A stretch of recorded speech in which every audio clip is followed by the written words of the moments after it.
Assalamualaikum warahmatullahi wabarakatuh. Perkenalkan, nama saya Buya Al-Kahfi Hizbullah.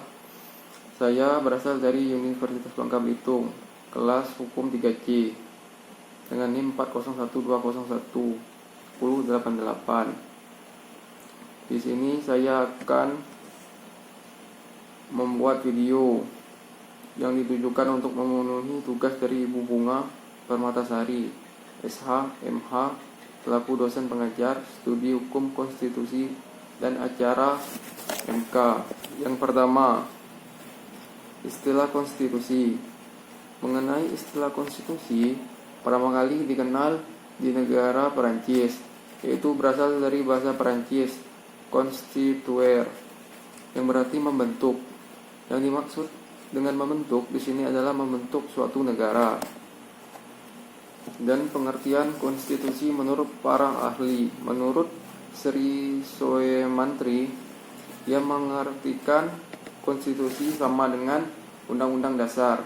Hal ini sesuai dengan praktek ketatanegaraan di sebagian besar negara-negara di dunia, termasuk di Indonesia.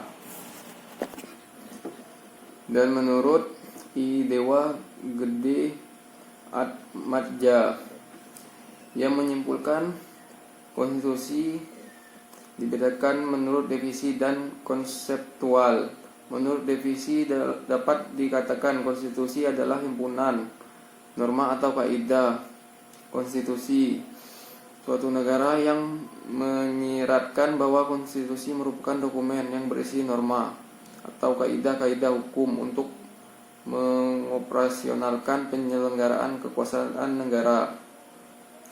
Sementara dari segi konseptual, konstitusi adalah norma atau kaidah hukum yang mengkaji teks yang tersurat dan tersirat di dalam pasal-pasal Undang-Undang Dasar.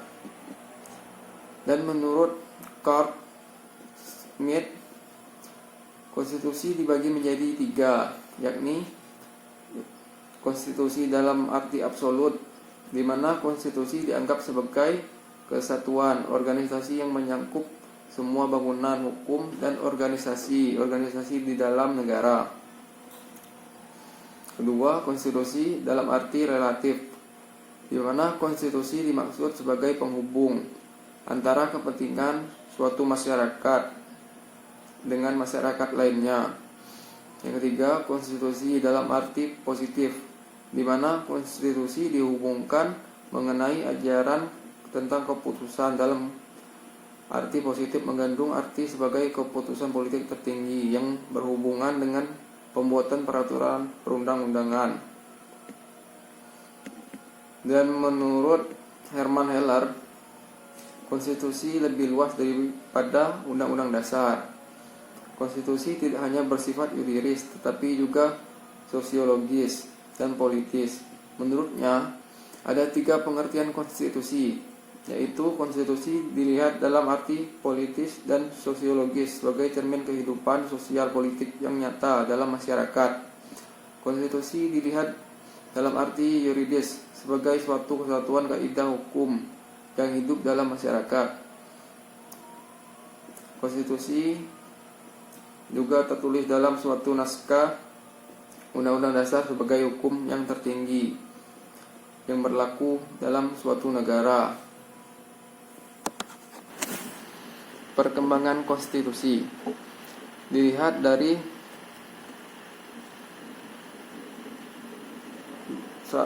literatur yang ada. Konstitusi itu telah ada sejak ribuan tahun yang lalu, dimulai sejak zaman Yunani kuno, yang dibuktikan dengan pendapat seorang ahli yang bernama Plato, yang membedakan istilah nomoi dan politia.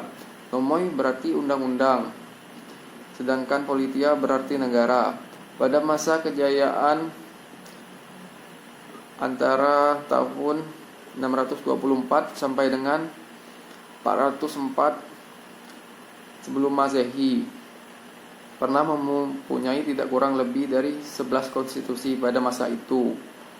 Aristoteles, yang merupakan murid dari Plato, dia berhasil mengumpulkan 158 konstitusi dari berbagai negara, sehingga diakui sebagai orang pertama dan nilai konstitusi. Mengenai dari nilai konstitusi, kita bisa melihatnya dari pendapat Westin. Ia membagi 3 jenis penilaian terhadap konstitusi atau undang-undang dasar. Yang pertama, nilai normatif. Nilai normatif ini adalah jika undang-undang dasar yang berlaku sepenuhnya itu secara efektif dalam arti hukum atau legal maupun dalam kenyataan reality. Contohnya, dalam Konstitusi Amerika Serikat bahwa ketiga kekuasaan eksekutif, legislatif, dan yudikatif itu masing-masing terpisah menjalankan fungsinya. Namun, dalam kenyataannya hal tersebut memang dilaksanakan. Menurut Mahkamah Agung di Amerika Serikat, bahwa kekuasaan itu tidak termasuk kekuasaan konstitusional presiden. Dan contoh yang ada di Indonesia terdapat dalam Undang-Undang Dasar 1945. Contohnya pasal 7 Undang-Undang Dasar 1945, amandemen pertama, itu menegaskan bahwa masa jabatan presiden hanya 5 tahun dan dapat dipilih kedua kalinya hanya untuk 1 kali masa jabatan. Dalam artinya ini bahwa presiden itu hanya bisa menjabat selama 2 kali periode pada masa jabatannya. Kedua, nilai nominal. Nilai nominal adalah suatu nilai yang apabila suatu undang-undang dasar atau konstitusi itu secara hukum berlaku, tetapi berlakunya tidak sesempurna karena ada pasal-pasal tertentu daripadanya, yaitu dalam pernyataan itu tidak berlaku. Bukan contohnya, kalau kita lihat lagi ke Konstitusi Amerika Serikat dalam amandemennya, yaitu tentang kewarganegaraannya, ternyata tidak berlaku secara sempurna untuk Amerika Serikat karena di beberapa negara seperti Mississippi dan Alabama, hal tersebut ternyata tidak berlaku di negara kita. Konstitusi Undang-Undang Dasar 1945, menurut pengamatan para ahli, beberapa pasal di dalam Undang-Undang Dasar 1945 yang setelah amandemen itu ternyata dalam kenyataannya tidak berlaku, yaitu pada pasal 34 ayat 1 tentang fakir miskin dan anak yang terlantar dipelihara oleh negara. Karena jika dilihat dari kenyataannya yang ada saat ini, masih banyak fakir miskin dan anak-anak terlantar yang tidak dipelihara oleh negara. Yang ketiga, nilai sistematik. Nilai sistematik adalah nilai yang apabila suatu undang-undang dasar atau konstitusi yang dalam bentuk tertulis, yaitu undang-undang dasar yang secara hukum berlaku, tetapi dalam kenyataan itu hanya sekedar untuk menjalankan kekuasaan politik atau hanya untuk kepentingan penguasa saja. Contohnya ke negara kita. Jadi di masa Undang-Undang Dasar 1945, pada masa Orde Lama, pada tahun itu hukum secara berlakunya secara hukum, tetapi dalam praktek ataupun kenyataan berlakunya itu hanya kepentingan penguasa saja.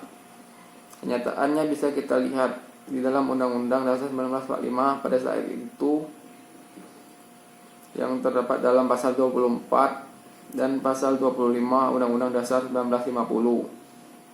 Kenyataannya bahwa kekuasaan untuk pengadilan itu seharusnya bebas dan tidak memihak, namun dibentuk Undang-Undang Nomor 19 Tahun 1965. Di dalam undang-undang ini ternyata isinya adalah agar penguasa itu dapat ikut campur atau ikut campur tangan dalam bidang pengadilan.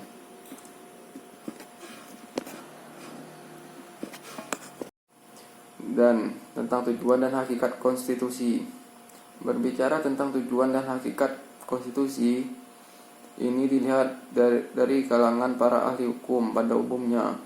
Dapat dipahami bahwa hukum itu mempunyai 3 pokok tujuan, yaitu yang pertama adalah keadilan, yang kedua kepastian, dan yang ketiga kebergunaan. Keadilan itu sepadan dengan keseimbangan dan juga kepatuhan serta kewajaran. Sedangkan kalau kita berbicara tentang kepastian, hukum itu pasti terkait dengan ketertiban dan ketentraman sementara. Kebergunaan itu diharapkan dapat menjamin bahwa semua nilai-nilai tersebut akan mewujudkan hidup yang damai secara bersama. Oleh karena itu, konstitusi itu sendiri adalah hukum yang dianggap paling tinggi tingkatannya. Maka tujuan konstitusi sebagaimana hukum tertinggi itu juga untuk mencapai dan mewujudkan dari tujuan yang tertinggi. Tujuan yang dianggap tertinggi itu adalah keadilan yang pertama, yang kedua pastinya ketertiban, dan yang ketiga adalah perwujudan. Nilai-nilai ideal seperti kemerdekaan atau kebebasan dan kesejahteraan atau apa yang di kemakmuran bersama sebagaimana dirumuskan sebagai tujuan bernegara oleh para pendiri The Founding Father. Misalnya kita ambil contohnya dengan tujuan bernegara di Indonesia itu ada di dalam Anelia keempat dalam pembukaan Undang-Undang Dasar 1945.